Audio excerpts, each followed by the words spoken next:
자, 오늘 요한복음 11장 말씀을 보겠어요. 이 11장을 보면서 예수님께서 정말 나타내고자 하시는 일이 무엇인가 우리가 이거를 살펴보기를 원합니다. 요한복음 11장 1절에서부터 4절 말씀 우리 같이 봉독해 보겠습니다. 어떤 병자가 있으니 이는 마리아와 그 자매 마르다의 마을 베다니에 사는 나사로라. 이 마리아는 향유를 주께 붓고 머리털로 주의 발을 닦던 자요, 병든 나사로는 그의 오라버니더라. 이에 그 누이들이 예수께 사람을 보내어 이르되 주여 보시옵소서, 사랑하는 자가 병들었나이다 하니 예수께서 들으시고 이르시되 이 병은 죽을 병이 아니라 하나님의 영광을 위하며 하나님의 아들이 이로 말미암아 영광을 받게 하려 하심이라. 아멘. 자, 예수님이 나사로에 대한 이야기를 이곳에 기록을 하고 있으면서 예수님이 이 나사로를 통해서 어떤 일을 하시는가를 우리가 살펴보면서 우리에게 주시는 교훈이 뭔가를 살펴보기를 원합니다. 이 나사로의 누이가 바로 향유를 깨트린 여인입니다. 막달라 마리아. 막달라 마리아는 어떤 여자예요? 간음하다가 잡혀온 여자. 그 막달라 마리아에게 브라더에 있어서요. 그 이름이 나사로. 그 나사로가 병이 들었다라고 예수님한테 사람을 보낸 거는 와서 오라비를 병에서부터 고쳐 주시도록 보냈어요. 근데 예수님이 어떻게 하시냐면 이는 죽을 병이 아니라 4절의 말씀이에요. 하나님의 영광을 위하며 하나님의 아들이 이로 말미암아 영광을 받게 하려 함이라.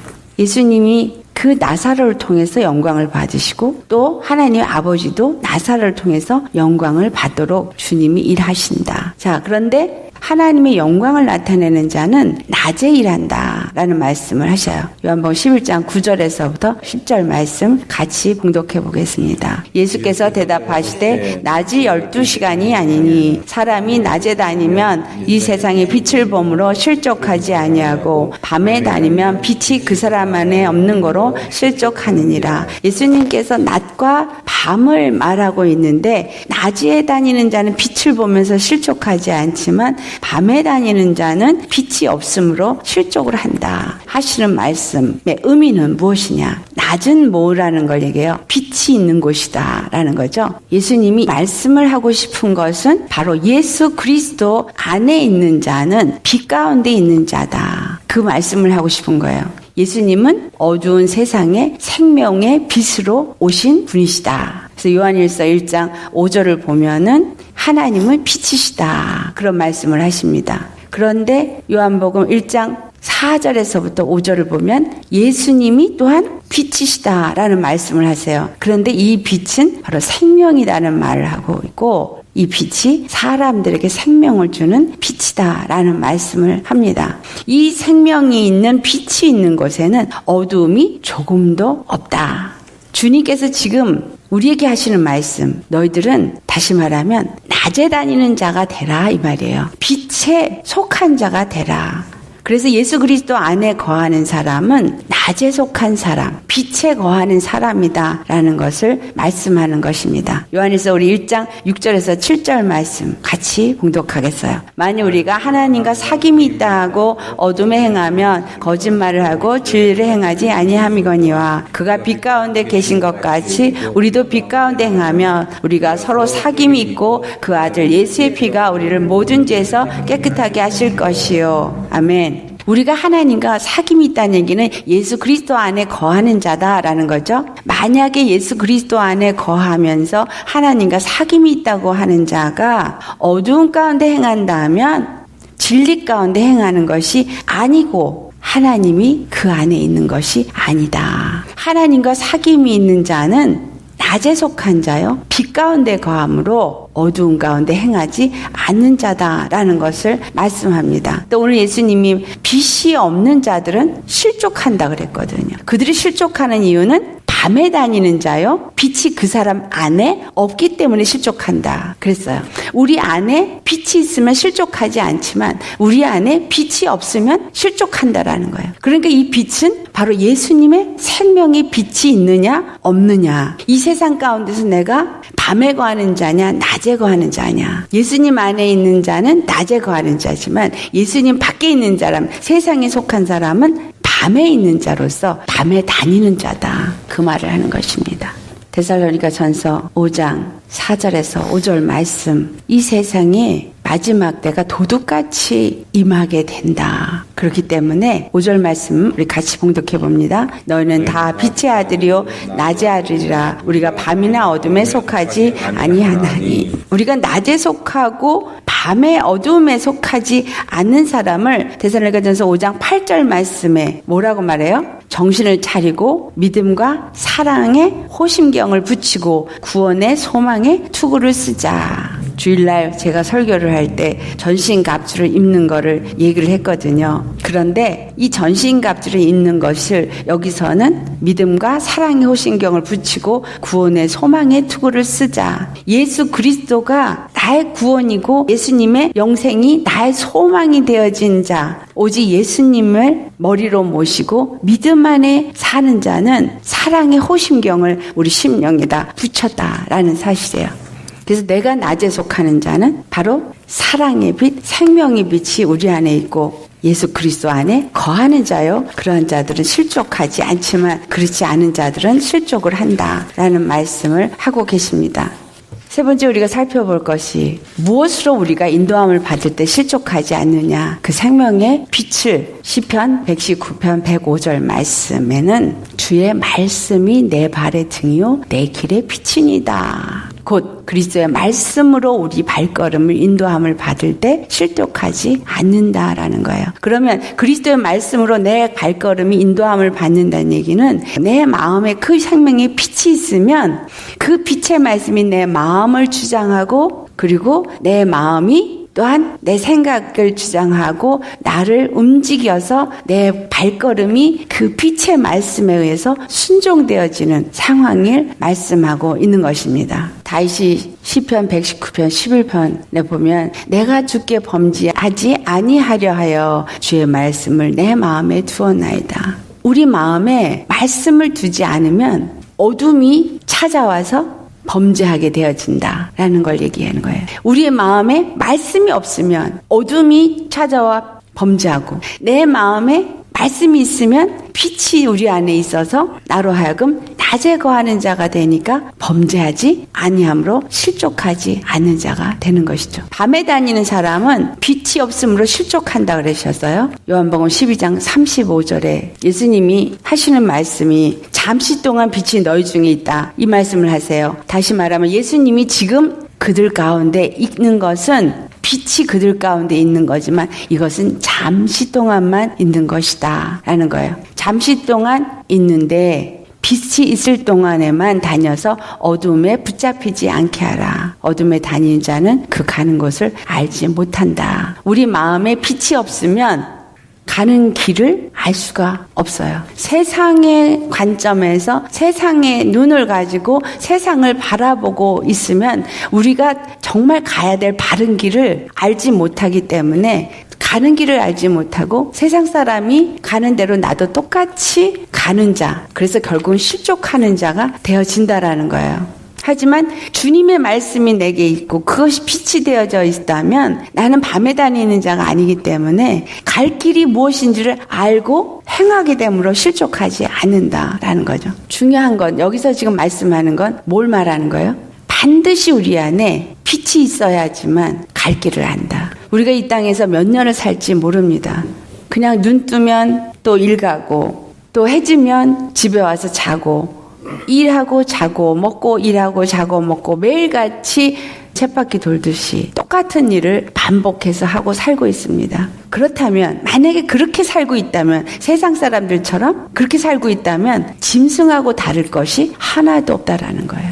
갈 길을 바로 알지 못하고 그냥 끌려가듯이 가는 자는 짐승하고 다를 게 없습니다. 정말 내가 예수님 안에 거하는 사람은 갈 곳을 아는 자예요. 우리는 어디를 가는 사람이에요? 우리가 가는 곳. 천국에 가야죠. 근데 그 천국에 가는 길을 분명히 알고 가세요? 천국에 가는 길을 주님이 딱 주셨는데 다른 길이 아니라 단 하나밖에 주시질 않았어요. 그 단 하나의 길이 십자가의 길이에요. 예수님이 분명히 말씀하셨는데 십자가를 지고 나를 따르지 아니하는 자는 나와 상관이 없는 자라 그랬어요. 근데 그 말은 그럴 수도 있고 어떻게 그래 그러면서 이렇게 딱 외면하고 있거든요. 말씀이 내 안에서 나를 주장하지 못하게끔, 어두움이 오히려 와서 나를 주장하게끔 십자가를 짊어지고 십자가를 붙잡기보다는 자꾸 세상 사람들이 추구하는 세상 것을 내가 더 보고 있기 때문에 어두움 가운데 행하는 자, 그런 자가 되어지고 있는 것이죠. 그래서 우리는 어디서 거하는 자가 되어야 돼요? 반드시 빛 가운데 있어야 되어져요.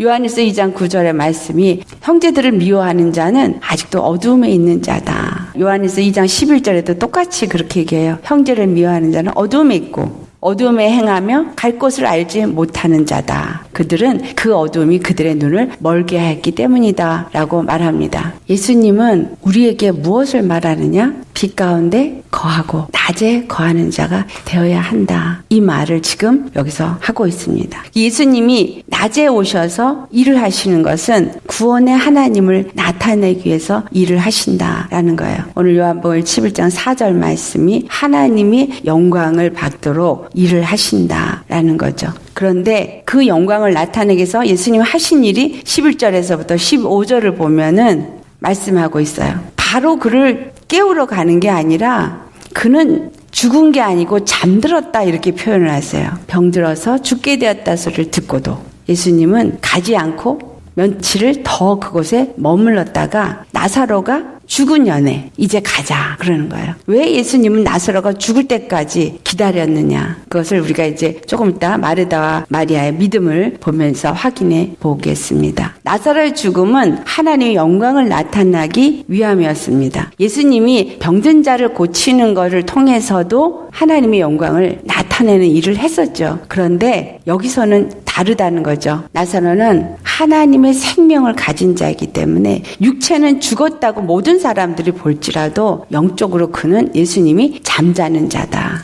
지금 이 나사로를 죽었는데 잠자는 자라고 표현하고 그리고 이를 다시 살리게 하시는 그 일은 바로 우리가 예수 믿다가 이 땅에서 잠자는 자가 되어진 생명을 가진 자들은 다시 잠에서 깨어 일어나는 나사로와 같이 우리가 예수님 안에서 부활하게 되어진다라는 것을 이 나사로를 통해서 예수님께서 보여주신 것입니다. 왜냐하면 예수님은 생명의 하나님이시기 때문에 죽은 자도 살리는 생명의 구원자인 것을 나타내는 것이다 라는 거예요. 39절에서 40절에 보면은 이제 예수님이 그곳에 가서 돌을 옮겨 놓으라 그렇게 말을 합니다. 근데 마르다는 나사로가 죽은 지 나흘이나 되어서 냄새가 난다. 자, 사람의 눈으로 볼 때는 죽은 자가 썩어서 이제 냄새가 나서 도무지 소망이 없는 상태예요. 그런데 예수님은 뭐라고 말씀하세요? 3페이지 맨 위에 같이 봉독해요. 예수께서 이르시되 내 말이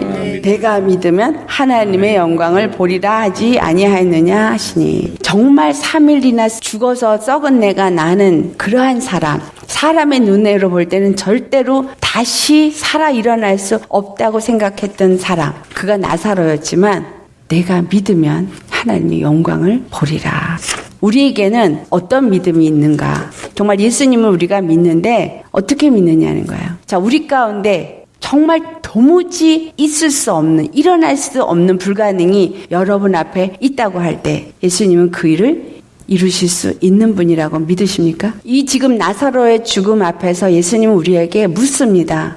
내가 믿느냐? 마르다와 마리아의 믿음을 보겠어요. 마르다의 믿음은 어땠었느냐? 21절로부터 27절을 보면은 마르다와 이제 예수님이 대화하는 장면이 나옵니다. 예수님이 여기 계셨더라면 21절 내 오라비가 죽지 아니하였겠나이다. 이것은 예수께서 병든 자를 고치시는 분이시라는 것을 믿었어요. 그 다음에 두 번째 22절을 보면 주께서 이제라도 무엇이든지 하나님께 구하시는 것은 하나님께서 주실 줄 아나이다. 예수 그리스도의 기도를 하나님께서 들으신다라는 것을 믿었어요. 그러니까 예수님께서 무엇이든지 지금이라도 행하시면, 기도하시면 들어주실 줄 믿었어요. 그리고 세 번째, 예수님이 내 오라비가 다시 살아나리라 그러니까 마르다가 딱 딱 하는 말이 24절 말씀이에요. 마지막 날 부활 때에는 다시 살아날 줄을 내가 아나이다. 자, 여기서 뭔가 두 가지 아이러니한 게 있어요. 22절에는 이제라도 주께서 무엇이든지 하나님 아버지께 구하시면 하나님께서 들어주실 줄 믿는다고 했어요. 그런데 내 오라비가 다시 살아나겠다 하는 말을 하시니까 다시 살아날 거라는 거를 안 믿고 마지막 날 부활 때에는 다시 살아날 줄을 내가 아나이다. 우리의 신앙이 이 마르다와 같은 신앙을 가질 때가 많아요. 예수님이 우리가 무엇을 기도하든지 정말 불가능한 것도 우리가 예수 이름으로 기도할 때 하나님이 들어주실 줄 믿습니다. 이렇게 말해요. 그런데 어떤 믿음을 갖고 있냐? 우리의 믿음이 지금 이 마르다가 하는 것처럼 마지막 때에 부활할 걸 믿어요. 이 땅에서 것은 우리가 노력해야 되고 우리는 저 영생을 얻는 거를 위해서만 열심히 가야 된다고 생각을 해요. 근데 하나님이 원하시는 건요, 이 땅에서 하나님의 영광을 나타내기를 원하신다라는 거예요. 물론 우리에게 부활 생명을 주셔서 영원한 영생을 주는 것이 목적이고 그 영원한 영생에 이르게 하는 것이 우리에게 소망이 되어져 있어야 되는 건 맞습니다. 하지만 이 땅에 있는 동안에 우리는 매 순간 모든 걸음 속에서 모든 환경 속에서 살아계신 하나님, 정말 나의 기도를 들으시고 우리를 구원하시는 구원의 하나님을 정말 내가 경험하고 그 안에서 진정한 자유를, 생명의 구원을 누리는 자가 되기를 원하신다라는 거예요. 머리로만 믿는 믿음이 아니라 오늘 내가 확신 있게 정말 믿고 그것을 누리는 자가 되기를 원하신다라는 거예요. 이 마르다는 믿는다고 말하면서도 믿지 못하고 있어요. 믿는다고 생각을 하고 있지만 그거는 마지막 때 일어날 일이지 지금 썩어서 냄새가 나는데 어떻게 다시 살아날 것인가. 그건 있을 수도 없다라는 그 인간의 자기 생각의 한계를 절대로 벗어나지 못하고 있다라는 거예요. 주님이 우리에게 원하시는 믿음은 무슨 믿음이에요? 낮에 속한 믿음이에요. 밤에 속한 믿음이 아니에요. 다시 말하면 세상에 말하는 이치와 세상에 말하는 법칙 안에서 있는 믿음이 아니라 세상의 법을 초월한 믿음, 세상의 방법으로는 일어날 수도 없는 믿음, 그 믿음을 원하신다라는 거예요. 일어날 수 있다고 믿으세요? 세상에서 절대 불가능한 일. 아무것도 안 보여요 지금. 하지만 주님이 주시면 지사님이 원하시는 것보다 더 엄청난 것으로 채워줄 수 있는 역사가 일어날 수 있다라는 거. 주님이 나에게 원하시는 건 뭐예요? 여기서 보니까 하나, 내가 이것을 믿느냐? 내가 너에게 너 원하는 그 모든 것을 줄 수 있는 너의 구원의 하나님인 것을 네가 믿느냐? 그 질문을 지금 하고 계시는 거예요. 죽은 자도 살리는 걸 왜 보여줬냐? 인간 세상에서 가장 할 수 없는 거, 죽은 자가 살아나는 거예요. 그거보다 더한 거는 없죠. 주님은 죽은 자도 살리시는 생명의 하나님이라는, 그 생명의 하나님이 바로 우리의 구원의 하나님이다. 이거를 지금 여기서 가르쳐 주고자 하시는 거예요. 그냥 머리로 믿는 관념적인 믿음이 아니라 정말 예수님이 우리의 생명이라는 거. 25절에 뭐라 그러세요? 25절, 26절 예수께서 이르시되 나는 부활이요 생명이니 나를 믿는 자는 죽어도 살겠고 무릇 살아서 나를 믿는 자는 영원히 죽지 아니하리니 이것을 내가 믿느냐. 정말 우리의 믿음이 바로 이 믿음을 가져야 되는 거예요. 부활 생명의 믿음, 죽어도 살고 살아서 믿는 영원히 죽지 아니하는 믿음. 그 생명의 하나님이 오늘 나에게 네 목숨을 나를 위해서 내어 달라 주실 수 있어요. 아브라함에게 이삭을 내어 놓으라. 아브라함의 믿음은 이삭을 내어 놓았어요. 정말 우리에게 이러한 믿음을 요구하신다면 과연 우리는 그거를 내어 놓을 수 있는 믿음이 있나? 저는 아브라함과 같이 어떻게 자식을 내어 놓을 수 있나? 나는 그거는 못하겠다. 제가 그랬어요. 예수님, 나한테는요 그런 거 요구하지 말아주세요. 자식 내어놓으라는 그런 요구 말고요, 다른 거 할게요. 근데 그런 저에게 이런 말씀이 주시는 말씀이에요.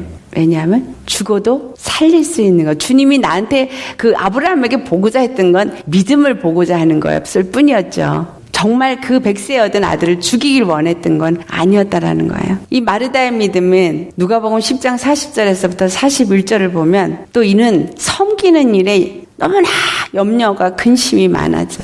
예수님을 집에 오시도록 초청을 했어. 그리고 예수님을 모셔다 놓고 예수님을 섬기기 위해서 너무나 분주하고 염려 걱정이 많아서요. 자, 오늘날 우리가 예수님을 우리 심령 속에 모시고 예수님 자정하시옵소서, 예수님 내게 오시옵소서 하고 우리는 어떤 믿음을 가지세요? 예수님 나의 주님이십니다. 예수님 나의 생명이십니다. 그러면서 정말 예수님하고 교제하고 사랑하고 생명을 누리고 막 그 생명 안에서 예수님과 정말 뜨거운 교제를 하는 자가 아니라 뭔가 예수님을 위해서 일하려고 바빠요. 신앙생활하는 많은 분들이 예수님을 나는 이제 모셨어 내 안에. 그리고 예수님하고 깊은 교제를 하기보다는 예수님을 위해서 뭔가 일을 하는 일에 보세요 주님 나는 지금 주님을 섬기려고 이것도 하고 있고요 저것도 하고 있고요 저것도 하고 있고요 막 바빠요. 근데 하나님의 일은 믿는 거라 그랬죠.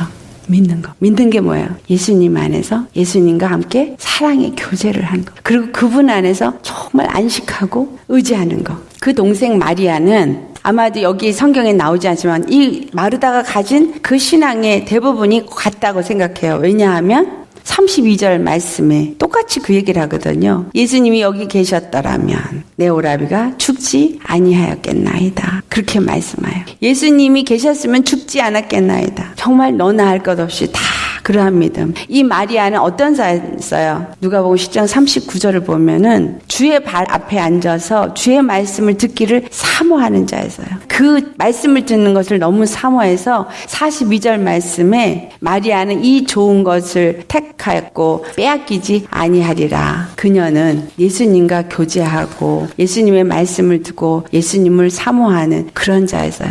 우리도 마리아와 같이 정말 예수님의 구원자가 되신 것을 믿습니다. 우리가 기도할 때 들으신다는 것도 믿습니다. 그리고 말씀을 듣기를 사모하기도 합니다. 그런데 죽은 자를 살리신다라는 거에 대해서는 믿지 못하고 있어요. 그래서 죽는 것을 두려워하고 있죠. 죽은 자, 썩어간 자를 이제 살리시는 사건이 이제 기록이 38절로부터 있습니다. 나사로 살리신 예수 그리스도는 여기서 우리에게 무엇을 보여주느냐? 첫 번째, 예수님이 뭐라 그랬어요? 이 무덤이 돌로 막혔어요. 이스라엘은 어떻게 장례를 치르냐 하면 돌무덤이 있어요. 거기다 시체를 세마포로 싸서 그 향유 같은 거 냄새 나는 거 안 나게 놓고 그냥 놔둬요. 그럼 그 안에서 썩어요. 썩어서 남은 게 뼈만 딱 남으면 이런 하얀 관에다가 그 뼈를 다 담아요. 아주 조그매요. 한 요만해요. 그 뼈 우리 요 마디 기럭지만큼 이게 분리가 되니까 담을 만한 크기예요.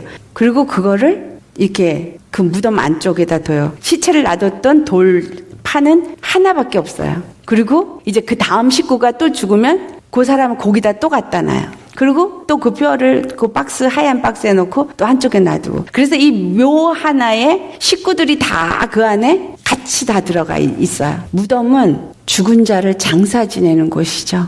그래서 그 안에는 더럽고 시체의 썩은 내가 물씬 풍기는 그러한 곳이에요. 그래서 돌로 막아놔요. 예수님도 그 돌무덤에 들어갔고 이 나사로도 그 돌무덤 안에 들어갔어요. 근데 예수님이 이 돌을 옮기라고 말씀하세요. 이 돌을 옮기는 것은 무엇을 의미하느냐? 예수님이 죽은 자의 부활을 위해서 부활의 첫 열매가 되심으로 무덤에서부터 그들을 일으킬 것을 말하고 있어요. 그러니까 돌을 옮기라는 얘기는 이 돌이 뭘 상징하냐면 죄와 사망의 법인 율법을 상징해요. 우리로 하여금 그 죄와 사망의 법 안에서 완전히 갇혀지게 한 거예요. 그런데 예수님이 오셔서 십자가에 죽으시고 부활하심으로 그 돌을 옮기게 하십니다. 그리고 나서 그 죄와 사망의 법 아래 있었던 썩은 내가 풀풀 나는 나사로 같은 자들을 나오라 해서 그 돌 무덤에서부터 나오게 하여 주신다는 것을 지금 이 나사로의 사건을 통해서 우리에게 말씀하여 주십니다.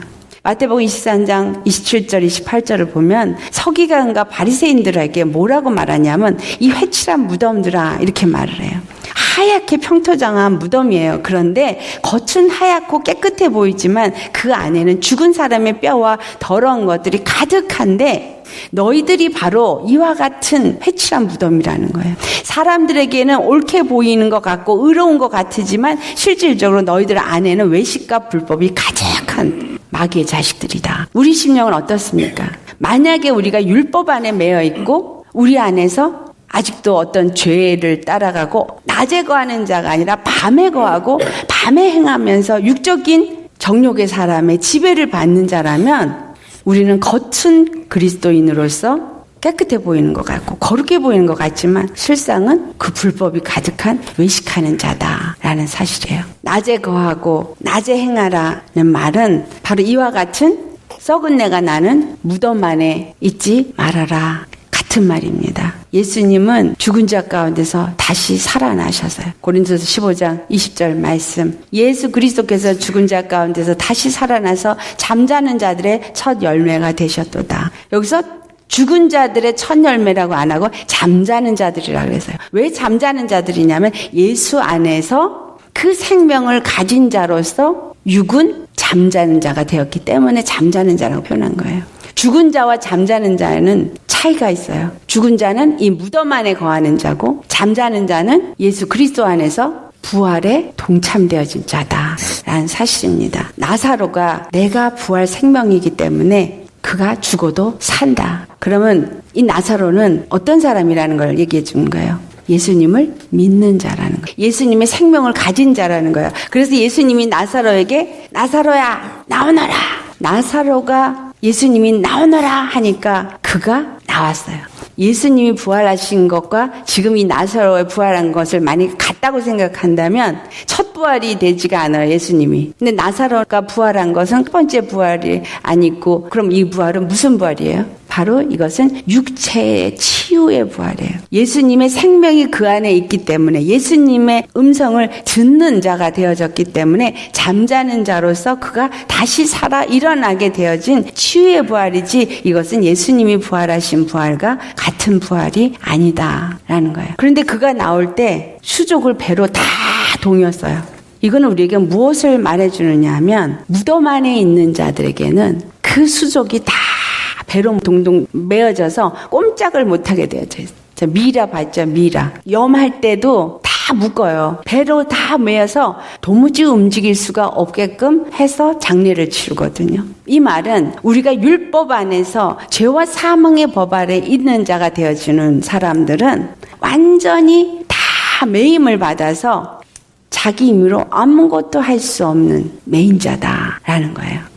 예수님이 나사로라 나오라 그러고 나서 그 다음에 하신 말씀이 그가 수족을 배로 동인 채로 나오니까 그 얼굴도 쌓였어요. 그러니까 얼굴도 쌓였으니 앞도 못 봐. 온몸이 배로 쌓였으니 움직이지도 못해. 그런데 예수님이 풀어놓아 다니게 하라. 나사로가 나와서 그 얼굴의 수건이 벗겨진 거. 이거 뭐예요? 우리가 죄의 수건이 덮여지면 이 영적인 눈이 장님이 돼서 앞을 볼 수가 없고 분별할 수가 없고 가는 길이 무엇인지 내가 어느 길로 가야 될지를 분별을 못해요. 내가 예수를 믿고 있는데 어느 길이 바른 길인지를 모르고 혼돈이 오고 있다면 기도하시기 바랍니다.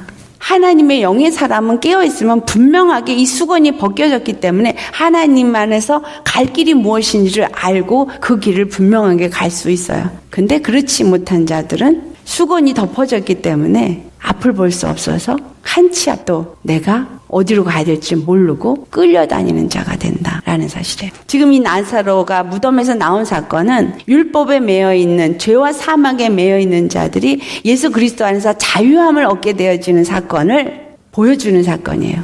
부활 생명을 가진 자는 그 사망의 권세에서부터 나와서 자유함을 얻고 노아 담임을 얻게 되어진다라는 것을 말씀하고 있는 겁니다. 예수님의 부활은 우리를 사망의 권세에서 건져내고 모든 죄의 올무에서부터 우리를 자유케 하신 것입니다. 오늘 내가 예수 믿으면서 얼마나 자유하고 있어요? 죄의 올무에서 얼만큼 자유합니까? 세상의 염려 걱정에서 얼만큼 자유하세요? 밭의 비유를 예수님 말씀하시죠. 가시덤불 속에 떨어진 씨는 자라지를 못한다 그랬어요. 재리의 유혹, 염려, 걱정 때문에 자라지 못한다 그랬거든요. 내 안에 이러한 죄의 올무가 나로 하여금 묶여서 있다면 우리가 자유함을 절대로 누리지 못해요. 골로새 1장 13절에서 14절에 있는 말씀 우리 같이 봉독해 보겠어요. 그가 우리를 흑암의 권세에서 건져내사 그의 사랑의 아들의 나라로 옮기셨으니 그 아들 안에서 우리가 속량 곧 제사함을 얻었도다. 자, 디모데후서 2장 26절 시작. 그들로 깨어 마귀의 올무에서 벗어나 하나님께 사로잡힌 바 되어 그 뜻을 따르게 하실까 함이라. 죄사함을 얻은 사람은 흑암의 권세에서, 이 무덤 안에서 나왔어요. 예수님이 부활하시면서 우리도 흑암의 권세에서부터 나오게 하셨고, 우리를 하나님의 사랑의 아들의 나라, 빛의 나라, 바로 낮에 속한 자가 되어져서 빛 가운데 거하고 빛 가운데 행하는 자가 되게끔 하여 주셨습니다. 절대로 우리는 그래서 어두움 가운데 행하는 자가 되면 안 돼요. 우리는 속량고 죄사함을 얻었으니까. 그러면 이 죄사함을 얻은 기쁨과 감사와 자유함이 우리 안에서 있어야 되는 거잖아요.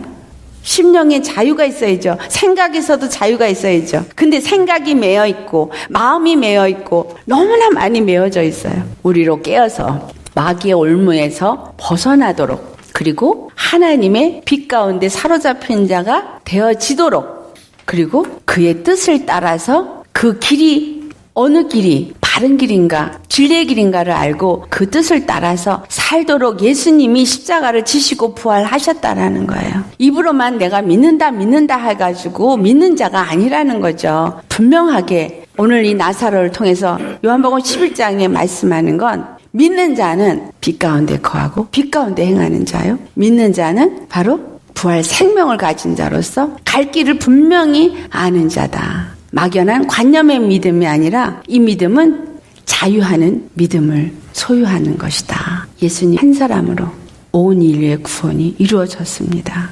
예수님이 십자가에서 죽으실 때 아담 한 사람으로 말미암아 죄가 들어오고 죄로 말미암아 이 세상에 모든 사람이 사망에 이르게 되었어요. 하지만 예수 그리스도 한 사람으로 말미암아 죄에서부터 모든 자가 생명을 얻고 의롭다함을 얻을 수 있는 길을 만들어 주셨습니다. 오늘 본문에 요한복음 11장 50절에서부터 52절을 보면은 예수 그리스도 한 사람으로 인해서 온 인류의 구원이 이루어져야 한다라는 것을 그 해의 대제사장이 말합니다. 50절 말씀 우리 같이 봉독합니다. 한 사람이 백성을 위하여 죽어서 온 민족이 망하지 않게 되는 것이 너희에게 유익한 줄 생각하지 아니하는도다.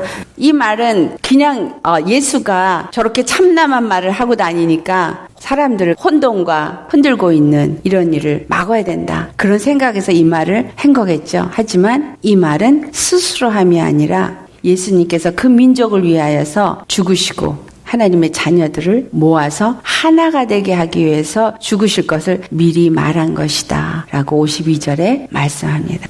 깨닫으라 알지 못하는 자의 입을 통해서도 예수님의 죽으심이 어떠한 것을 위한 것인가를 말하게 하신다는 거예요. 그러니까 믿지 아니하는 자가 하는 말도 우리는 귀 기울여 들을 수 있는 말이 있어요. 그래서 믿지 않는 자들이 하는 말, 그 입술을 통해서 하나님이 일어날 일을 말하실 수도 있다라는 거예요. 하나님의 흩어진 자녀들을 모아서 하나 되게 하고 그 안에서 구원을 얻게 하는 것. 이것이 로마서 5장 15절에서부터 17절에 있는 말씀. 5장 12절에는 아담 한 사람으로 말미암아 세상에 죄가 들어오고 죄로 말미암아 사망이 왕노릇한 것을 기록하고 있고, 그 다음에 15절에서부터 17절은 예수 그리스도 안에서 은혜가 있음을 말합니다. 우리 같이 봉독해 보겠어요. 이 은사는 그 범죄와 같지 아니하니 곧 한 사람의 범죄를 인하여 많은 사람이 죽었은즉 더욱 하나님의 은혜와 또한 한 사람 예수 그리스도의 은혜로 말미암은 선물은 많은 사람에게 넘쳤느니라. 또 이 선물은 범죄한 한 사람으로 말미암은 것과 같지 아니하니 심판은 한 사람으로 말미암아 정죄에 이르렀으나 은사는 많은 범죄로 말미암아 의롭다 하심에 이름이니라. 한 사람의 범죄로 말미암아 사망이 그 한 사람을 통하여 왕노릇하였은즉 더욱 은혜와 의의 선물을 넘치게 받는 자들은 한 분 예수 그리스도를 통하여 생명 안에서 왕노릇하리로다. 예수 그리스도 안에서, 그 생명 안에서 왕노릇하는 저와 여러분 되시기를 예수로 축원합니다. 이 나사로의 사건 하나를 통해서 하나님은 하나님의 이름을 나타내시고 그 영광을 나타내셨어요. 그 일을 예수님이 하셨어요. 예수 그리스도께서 그 일을 이루심으로 인해서 하나님 아버지의 영광을 나타냈고, 하나님 아버지가 구원의 하나님인 것을 나타냈고, 또한 예수 그리스도가 하나님의 뜻을 이루기 위해서 오신 하나님의 아들이심을 나타내셨어요. 또한 우리도 예수 그리스도 안에서 하나님의 아들이 된 자는 그와 같은 권세를 가진 자로서, 그 생명을 가진 자로서 능히 예수님이 하신 일을 우리도 할 수 있다라는 것을, 우리도 누릴 수 있다라는 것을 보여준 사건입니다. 우리가 아무리 칠흑과 같은 어둠 속, 정말 죽을 것 같은 상황 속에 있다 할지라도 우리의 생명이 되시는 예수 그리스도만을 의지한다면 우리는 반드시 죽어도 살고 살아도 영원히 사는 자인 것입니다. 아멘. 어둠의 일을 보고 어둠 가운데 행하지 마시고 정말 예수 그리스도 안에서 낮에 속한 자로서 빛 가운데 행함으로 이 부활 생명이 우리 안에서 역달되어지고 우리를 통해서 많은 자들이 또한 우리와 같이 하나님의 그 은혜를 받는 역사가 일어날 수 있기를 바랍니다. 그래서 흩어진 하나님의 자녀들을 주님이 지금 하나하나 모으고 계세요. 전 세계에 주님께서 사람들을 세우셔서 일하고 계시고 있어요. 우리도 쓰임 받아야죠. 맨날 먹을 거 입을 거 걱정하다가 죽으면 되겠어요. 정말 하나님 앞에 귀하게 쓰임 받는 사람이 되셔야죠. 주님 앞에 칭찬받는 믿음의 사람, 승리의 사람 되시기를 예수로 축원합니다. 아멘.